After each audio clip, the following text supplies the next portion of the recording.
हमने अपना जो बात रखा था हमने रख दिया उनके सामने। हमने अपने इशू में कोई डिमांड को भी डाइल्यूट नहीं किया है। जो हमारा पुराना इशू है वही इशू हमने रखा है सामने। अब गवर्नमेंट ऑफ इंडिया को कम बैक करना है कि उनके व्यू में हमारे त्रिपुरा का भविष्य के लिए क्या सोल्यूशन वो रखा है। तो हमने अपना पॉइंट रख दिया है, उन्होंने सुना है। अब उनके बॉल उनके कोर्ट में। दिन भले बुरे जो मिले ढल जाए,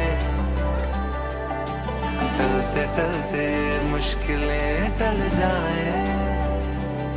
सोचे क्यों तन्हा है मित्रा रे, तेरा भी तो खुदा है मित्रा रे। सोचे क्यों तन्हा है मित्रा रे,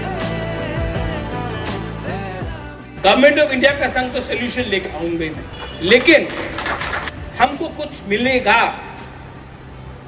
एंड आई प्रॉमिस यू, अगर कॉम्प्रोमाइज करना होता तो इलेक्शन के नेक्स्ट डे कॉम्प्रोमाइज करना।